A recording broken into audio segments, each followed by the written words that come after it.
Line express cargo நம்பகமான cargo.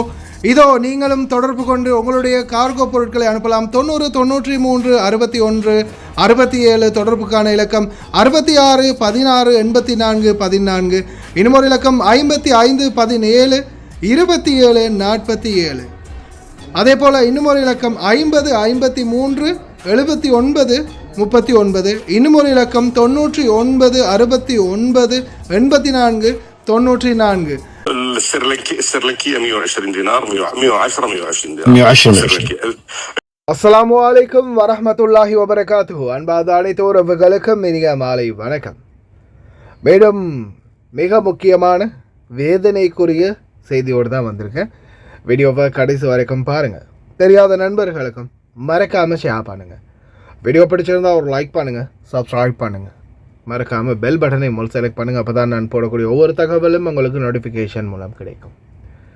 Sri Lankan housemate ஹத்தாமா என்ன rate போகுது அப்படின்னு ஏஜெண்ட் அதிகாரியோடு பேசும்போது, அதாவது ஏஜெண்ட் சம்மந்தப்பட்ட தலைவரோடு பேசும்போது மீடியாவுக்கு அவர் கொடுத்துருக்கக்கூடிய பதில், பிலிப்பைன் நாட்டவர்களுக்கு 150 தினார், அதாவது $500 சம்பளம், இலங்கை பணிப்பெண்களுக்கு 110 அல்லது 120 சம்பளம். فلبينية $500.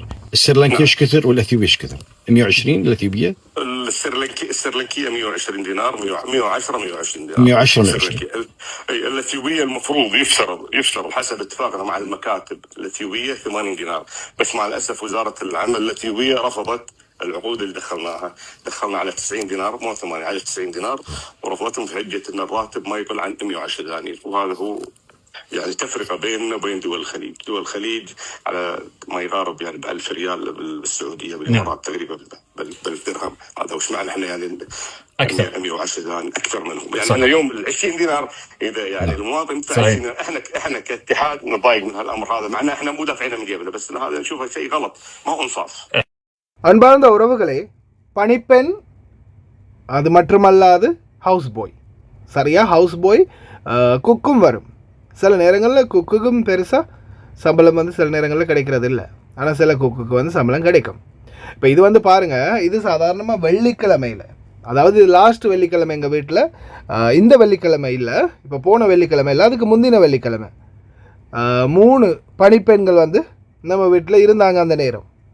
அதாவது பாபாவுடைய மகனுடைய பணிப்பெண் ஒருத்தர் வந்தாங்க. அதுவும் இவங்க போகிறாங்கல்ல, என்னுடைய வீட்டு மற்ற பணிப்பெண் போகிறாங்கல்ல, நாங்கள் வேலை செய்யக்கூடிய வீட்டில் மற்ற பணிப்பெண் சகோதரி போகிறதால அவங்களுக்கு வழி அனுப்புறதுக்கு, அதாவது என்ன சொல்லுவாங்க, ஏதோ ஒன்று சொல்லுவாங்கள்ல, அவங்க போகும்போது விடை பெறுறதுக்கு, அந்த விடை கொடுக்கறதுக்கு வந்தாங்க, நாட்டுக்கு போகிறீங்களா அப்படின்னு.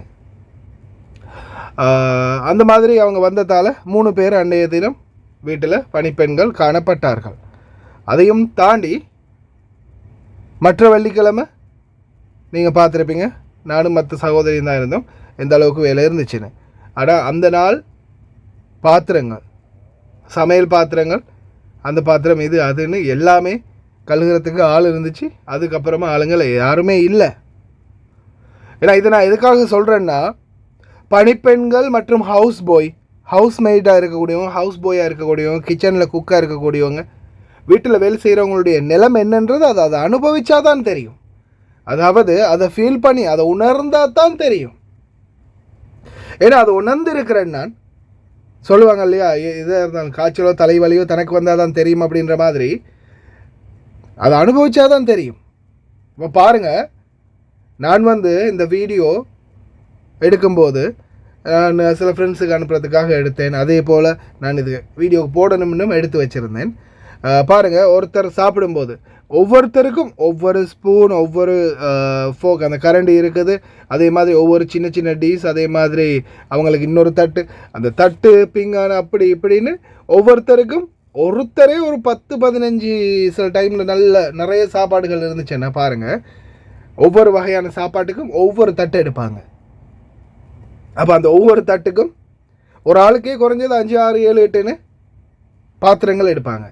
இந்த வீடுகளில் வேலை செய்யக்கூடியவங்களுடைய நிலைமை என்ன, அந்த விஐபி வீடு வாங்க, விஐபி வீடுன்னு சொல்லி கத்துறானுங்களே, கூறானுங்களே, அவனுங்களுக்கெல்லாம் இது தெரியணும் கட்டாயம். ஏன்னா பாருங்கள், ஒருத்தர் இப்போ இது சாதாரணமாக, இப்போ நான் இதை ரிமூவ் பண்ணுற பாத்திரங்கள் எல்லாம் நல்லா பார்த்துக்கோங்க, ஜஸ்ட் 5% தான், 5 பேர். 5 பேர் சாப்பிட வந்ததுக்கு யூஸ் பண்ணியிருக்கிற பொருட்கள். வெறும் 5 பேர் சாப்பிட வந்தவங்க. அதில் இன்னும் நிறைய பாத்திரங்கள் இருக்குது. என்னுடைய வீடியோவில் கவரேஜ் ஆகியிருக்காது. கடைசியில் ஃபைனலாக நான் க்ளீன் பண்ணும்போது நிறைய வீடியோக்கள் கவரேஜ் ஆகிருக்கும்னு நினைக்கிறேன். 5 பேர் சாப்பிட வந்ததுக்கு யூஸ் பண்ணின பாத்திரங்கள் தான் இதெல்லாம். அதே பெரிய வீடுகளில் விஐபி வீடுன்னு வேணுங்க சொல்கிறானுங்க இல்லையா, அந்த பெரிய மாமா வீடுன்னு சொல்லுவாங்க. அதாவது தாய் தகப்பனுடைய வீடு. பிள்ளைங்க எல்லோரும் ஒவ்வொரு வெள்ளிக்கிழமை அந்த வீட்டுக்கு தான் வந்து செட்டில் ஆகுவாங்க. வெள்ளிக்கிழமை வியாழக்கிழமை இந்த மாதிரி ஒவ்வொரு நாளில் அவங்க வீட்டுக்கு சாப்பாட்டுக்கு கொண்டு வருவாங்க. சில நேரங்கள் எல்லா வீட்டிலையும் முறை பணிப்பெண்கள் ஒன்றாக கூடுவாங்க. சில வீடுகளில் அப்படி எல்லாரும் ஒன்று கூட மாட்டாங்க. இருக்கிறவங்க தான் வேலை செய்யணும். வேலைன்னு சொன்னால் சும்மா வேறு லெவலில் இருக்கும் அப்படின்னு சொல்லலாம். வெறித்தனமாக இருக்கும். அந்தளவு வேலை வரும் இந்த பெரிய வீடுகள்லாம். விஐபி வீடுன்னு சொல்கிறானுங்களே அந்த வீடுகள்லாம். இந்த மாதிரி அனைத்து வேலைகள் இதோடு பார்த்திங்கன்னா இன்க்ளூட் ஆகும். பாத்ரூம் கழுவுறது, வீடு துடைக்கிறது, பிள்ளைங்களோட ட்ரெஸ்ஸு கழுவுறது, அயன் பண்ணுறது, சின்ன பிள்ளைங்கள இருந்து அதுங்களை பார்த்துக்கொள்வது, பெரியவங்க இருந்து அவங்கள பார்த்துக்கொள்வது, இந்த மாதிரி பல வேலைகள் இருக்கும், வேலை பழுக்கள் இருக்கும்.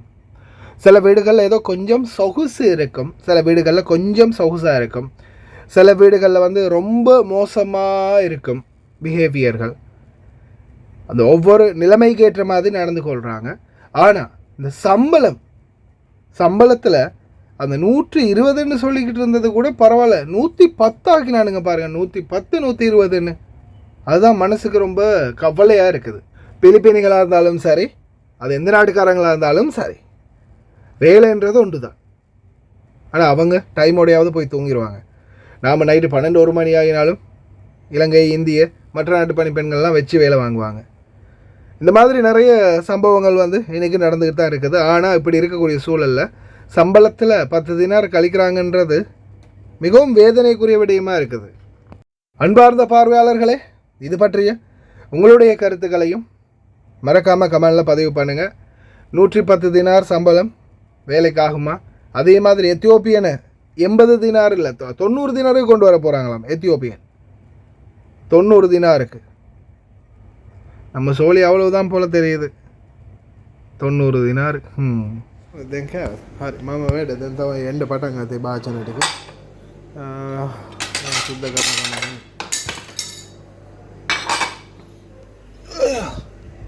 දැන් තමයි එන්න පටන් ගන්න.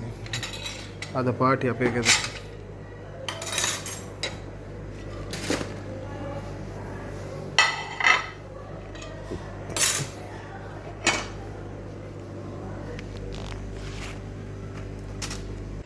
நீங்களும் ஒரு 20 கேடிக்கு மேலே ஓர்டர் பண்ணிங்கன்னா நீங்கள் எங்கே இருந்தாலும் பிரச்சனை இல்லை, உங்களோட வீட்டுக்கே வந்து டெலிவரி பண்ணி தருவோம்.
oven 1.8 liter rice cooker liter 1.8 electric kettle then a steam iron 8-inch chapati maker then a rechargeable LED torch high pressure washer volt haisi bana hai blender 4-in-1 blender glass burner මේ වගේ ඕගොල්ලන්ට අවශ්‍ය කරන ඕනෑම electric බඩු භාණ්ඩයක් අපෙන් වගකීම සහිතව ඉතා සාධාරණ මුදලකට ඕගොල්ලන්ට ලබා ගන්න පුළුවන්.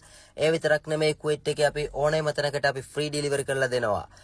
ඉතින් අවශ්‍ය කෙනෙක් ඉන්නවා නම් අපේ අංක වලට කතා කරන්න. අපේ අංකය මතක් කරන්නම් 55යි 98යි 68යි 10යි 65යි 08යි 26යි 08 කියන නම්බර්ස් වලට කතා කරලා ඕගොල්ලන්ගේ ඕඩර්ස් ටික ලබා ගන්න ඕගොල්ලන්ට ඉතා සාධාරණ මුදලකට වගකීම සහිතව අපෙන් ඕගොල්ලන්ට ලබා ගන්න පුළුවන්. ඒ විතරක් නෙමෙයි අපේ ෂොප් එකට එන්න අවශ්‍ය කට්ටිය ෂොප් එකට ඇවිල්ලා ඕගොල්ලන්ට බඩු ටික ලබා ගන්නත් පුළුවන්.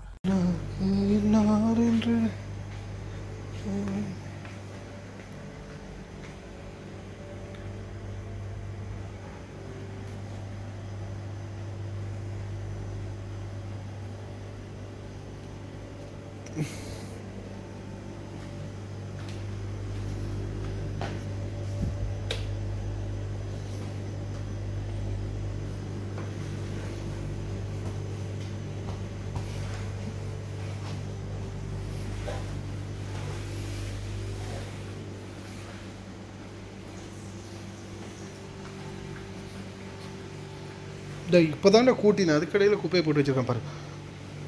அவளுக்கு பேட்டா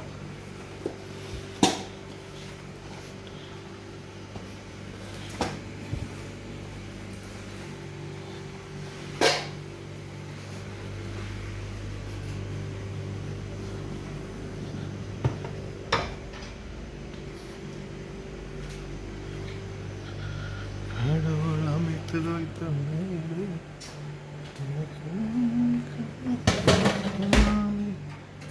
अरे इधर आ, इधर